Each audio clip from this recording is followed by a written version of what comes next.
کیا آپ نے کبھی سوچا ہے ایک ایسی قوم کے بارے میں جو پہاڑوں کو تراش کر محلات بنایا کرتی تھی، جو کہتی تھی اس دنیا میں ہم سے زیادہ طاقتور کوئی نہیں؟ مگر جب آسمان سے اللہ تعالیٰ کا حکم آیا تو ان کے عظیم الشان محل مٹی کے نیچے دبا دیے گئے۔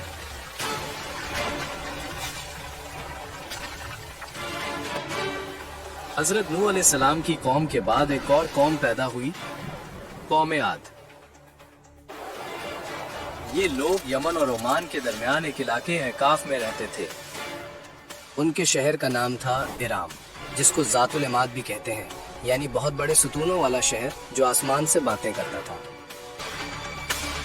ان کے بدن پہاڑوں کی طرح مضبوط تھے، قد اتنا لمبا کہ بادلوں کو چھو لے،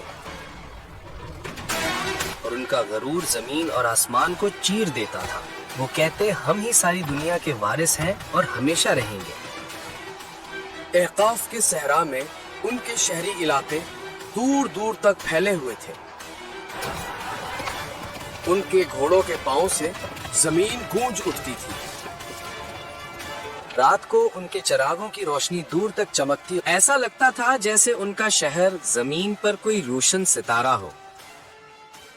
وہ اپنی محفلوں اور بیٹھکوں میں اکثر ایک ہی بات کہتے تھے، ہم جیسے طاقتور لوگ دوبارہ کبھی پیدا نہیں ہوں گے۔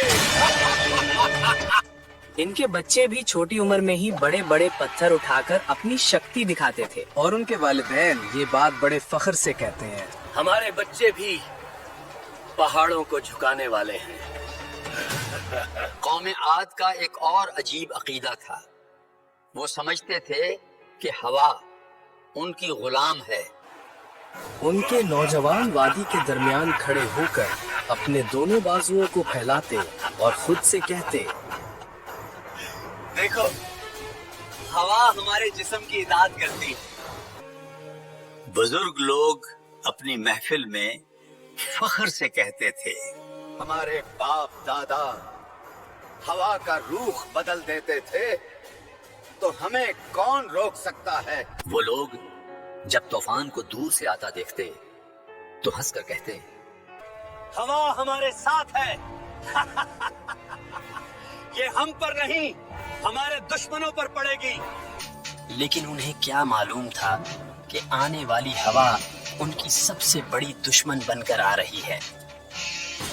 قوم عاد کے لوگ صرف لمبے ہی نہیں تھے، بلکہ ان کی جسمانی بناوٹ عام آدمی سے کئی گنا بڑی تھی۔ دریا کے کنارے ان کے قدموں کے نشان آج بھی پہاڑوں کے درمیان موجود ہیں، جنہیں دیکھ کر لوگ حیران رہ جاتے ہیں۔ ان کے گھروں کے دروازے اتنے اونچے ہوا کرتے تھے کہ ایک دراز قد اونٹ اور اس پر سوار آدمی آسانی سے سیدھا اندر جا سکتے تھے، اور ان کے برتن پتھروں کے بنے اتنے بڑے کہ ایک پلیٹ میں پورا خاندان کھانا کھا لے۔ وقت گزرتا گیا اور ان کا غرور و تکبر اور بڑھتا گیا۔ پھر اللہ تعالیٰ نے اپنا نبی بھیجا، حضرت ہود علیہ السلام، جو کہنے لگے، صرف اللہ کی عبادت کرو، جس کے سوا اور کوئی معبود نہیں۔ کیا تم یہ چاہتے ہو کہ ہم اپنے باپ دادا کا دین چھوڑ دیں؟ ہم طاقتور ہیں اور ہمیں کوئی چھو بھی نہیں سکتا۔ میں تمہیں اس عذاب سے ڈرا رہا ہوں جو اتنا بھیانک ہوگا کہ تم سوچ بھی نہیں سکتے۔